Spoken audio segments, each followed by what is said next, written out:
মার্কা যাই হোক, নির্বাচন করবো আমি সরাইল এবং আব্দুল্লাহ। রাজনীতিতে কিছু মানুষ থাকেন যারা প্রচারের আলোতে নয়, বরং লড়াইয়ের ময়দানে থাকতে ভালোবাসেন। কেউ তাদের জন্য হাততালি দেয় না, কেউ হয়তো পাশেও দাঁড়ায় না, তবুও তারা দমে যান না। আপোষহীনভাবে প্রশ্ন তোলেন, অন্যায়ের বিরুদ্ধে কথা বলেন। আজ আমরা কথা বলবো তেমনই একজন স্পষ্টভাষী এবং সাহসী নারী রাজনীতিজ্ঞ নিয়ে, ব্যারিস্টার রুমিন ফারহানা।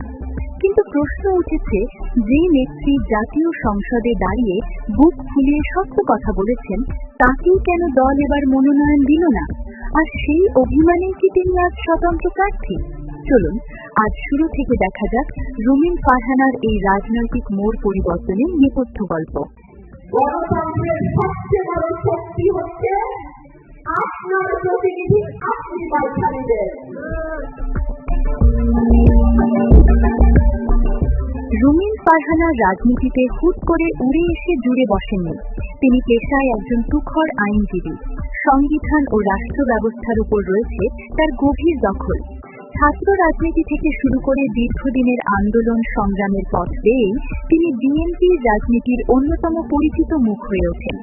তবে তাকে দেশবাসী আলাদা করে চিনেছে জাতীয় সংসদে। যেখানে অনেকেই নীরব থাকা নিরাপদ মনে করতেন, সেখানে রুমিন ফারহানা ছিলেন উচ্চকণ্ঠ। কখনো সরকারকে সরাসরি আক্রমণ করেছেন, কখনো আবার প্রয়োজনে নিজ দলের সীমাবদ্ধতা নিয়েও প্রশ্ন তুলেছেন। তার এই স্পষ্টবাদিতাই তাকে একদিকে যেমন জনপ্রিয় করেছে, অন্যদিকে দলের ভেতরে বাইরে তৈরি করেছে বিতর্ক। যে নির্বাচনটি আওয়ামী লীগ ক্ষমতায় আছে, তা বিনা ভোটের নির্বাচন হোক আর মধ্যরাতের নির্বাচন হোক, সেই নির্বাচন তো আওয়ামী লীগের কাছে সুস্থ মনেই হবে। এখানেই তৈরি হয়েছে সবচেয়ে বড় রহস্য। দলের জন্য এত ত্যাগ, সংসদে এত সক্রিয় ভূমিকা, তবুও কেন তিনি মনোনয়ন বঞ্চিত হলেন? দলীয় সূত্রগুলোর দাবি, এর পেছনে কাজ করেছে তিনটি প্রধান সমীকরণ। ১. স্থানীয় রাজনীতির অভ্যন্তরীণ কোন্দল। ২. দলের বিশেষ কৌশলগত অবস্থান। ৩. প্রভাবশালী অন্য প্রার্থীদের রাজনৈতিক চাপ। তবে রাজনৈতিক বিশ্লেষকরা মনে করছেন, রুমিন ফারহানার সবচেয়ে বড় অপরাধ হয়তো তার এই সাহস।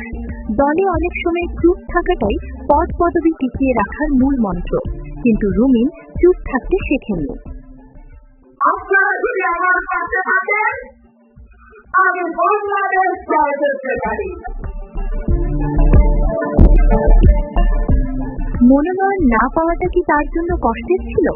অবশ্যই, কারণ তিনি শুধু একজন প্রার্থী ছিলেন না, তিনি ছিলেন দলের বলিষ্ঠ কণ্ঠস্বর।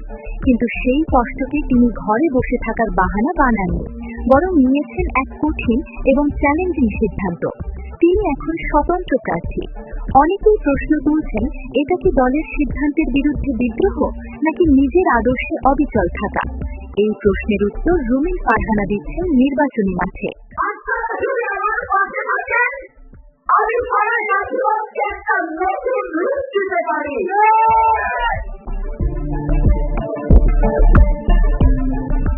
রুমিন ফারহানা এবার লড়ছেন ব্রাহ্মণবাড়িয়া ২ অর্থাৎ সরাইল আশুগঞ্জ আসন থেকে। এই মাটি তার কাছে অচেনা নয়।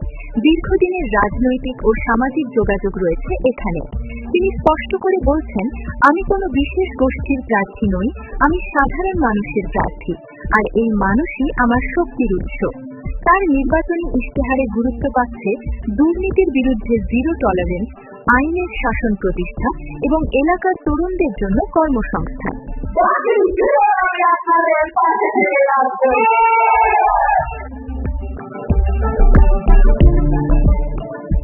রুমিন ফারহানার শেষ পর্যন্ত জিতবেন কিনা তা সময়ই বলে দেবে।